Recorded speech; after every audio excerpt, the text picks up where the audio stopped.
Hey, welcome to The Explainer. Today, we're jumping right into the world of Medigap insurance. I know it can feel super complex, but stick with me because by the end of this, you're going to feel a lot more confident about making the right choices for your coverage. All right, so here's our game plan. First, we're going to decode how these plans are actually priced. Then, we'll get into why those premiums always seem to creep up. After that, we'll tackle the big one, medical underwriting, and the loopholes that let you switch plans anyway. And finally, we'll put the two most popular plans, G and N, side by side. Okay, first things first, let's get right to the bottom of it. How in the world do insurance companies come up with the price for your Medigap plan? Well, it really boils down to one of three main ways they do it. So this table really tells the story of how your choice today impacts your wallet down the road. See that attained age one? That's going to be your cheapest option right out of the gate. But watch out, because that rate goes up every single birthday. Then you've got issue age. You lock in your rate based on how old you are when you buy it, so you're safe from birthday-based hikes, but not from inflation.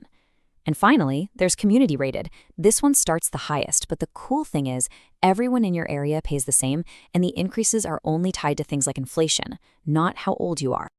Let's put this into a real-world scenario. Meet Gloria and Tim. They're both 65. Gloria, she goes for that attained age plan. It's only $120 a month to start. Great deal, right? But that price is going to tick up every single year. Now, Tim, he goes with an issue age plan. His is a little pricier at $135, and while he doesn't have to worry about it going up just because he gets older, it's still going to rise over time to cover the increasing cost of healthcare. And that brings us to the one thing everyone with Medigap has to deal with, those rate increases that show up every year. And it's not just about the pricing model you picked at the start. Right. So here's the bottom line, and it's a big one. It doesn't matter which of those three types of policies you have, your rates will go up over time. It's just a fact of life when it comes to insurance. So what's the biggest culprit? Well, it's healthcare inflation. I mean, the cost of medical care is just exploding. Think about this. U.S. health spending shot up by 7.5% in just 1 year. That is a huge jump, and you better believe the insurance companies are passing that cost right along to us in our premiums. And it's not just inflation. There are a few other things at play here. You've got what's called claims experience. So if the people in your plan's group start having a lot of expensive health issues, everyone's rates go up. Then there are loss ratios. That's just fancy talk for the insurance company making sure the money coming in from premiums is balancing out the money they're paying in claims. And, of course, if you have one of those attained age policies, your birthday automatically means a higher bill. So all this talk about rising rates leads to a really important question, right? If your premium gets too high, are you just stuck? Can you shop around and switch to a better deal? Well, the answer is it's complicated. And yeah, the short answer, unfortunately, is you can be denied. See, once you're outside of that first enrollment window when you turn 65, you can't just switch plans anytime you feel like it. And the reason for that is something called medical underwriting. So what is medical underwriting? Basically, it's the process where the insurance company puts your health history under a microscope. They're going to ask you a ton of health questions, look at your pre-existing conditions, and then decide if they even want to accept you. And if they do, what they're going to charge you. And yep, they can absolutely say no. Okay, but don't panic. You're not always trapped. There are these amazing consumer protections built into the system. Think of them like escape hatches. They're called guaranteed issue rights, and they are your golden ticket to switch plans, no health questions asked. Everybody gets one of these golden tickets. It's called your Medigap Open Enrollment Period. This is a one-time only 6-month window. It starts the month you turn 65 and sign up for Medicare Part B.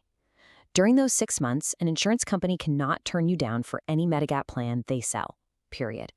Doesn't matter what your health is like. So what happens after that 6-month window slams shut? Are you out of luck forever? Well, in some states, no. They've created this awesome annual escape hatch called the Medigap Birthday Rule. It gives you a chance every single year to switch plans without going through that whole medical underwriting thing. California is a perfect example of this. If you live there, you get a 60-day window after your birthday to change your plan. That is a fantastic protection that lets people shop around for a better rate every year, even if they've developed health issues. Okay, so now that we've covered how plans are priced and how you can switch them, let's put it all into practice. We're going to compare the two most popular Medigap plans for anyone new to Medicare these days, Plan G and Plan N. Now, at a glance, you can see their coverage is almost identical for the really expensive stuff. They both cover your big hospital deductible and all of your doctor coinsurance. The differences are pretty small, but they're important.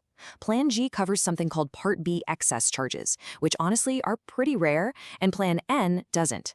Also with Plan N, you'll have some small copays for doctor visits and trips to the ER. The biggest selling point for Plan G is just how simple it is. Seriously. Once you pay your annual Part B deductible, and that's just a few $100 for the whole year, you shouldn't see another medical bill for any Medicare-covered service. It's about as predictable as it gets. So when you boil it all down, it's really just a simple trade-off. With Plan G, you're paying a higher premium each month, but you get total peace of mind and almost zero surprise bills. With Plan N, you get to save money on that monthly premium, but you agree to pay small, predictable copays when you actually go to the doctor or the ER. You know, one expert, Keith Armbrecht, has a really great rule of thumb for this. He basically says, if you can find a Plan N that saves you $25 or more a month compared to Plan G, it's probably the better deal. The thinking is that saving $300 a year on premiums is almost certainly going to be more than what you'd spend on those little copays. So this really leaves you with one final question to ask yourself, and it'll guide your whole decision. What's more important to you? Is it having the highest possible level of predictability, knowing you're covered no matter what? Or is it saving money every single month with the lowest possible premium? Your answer to that question is going to tell you exactly which plan is right for you.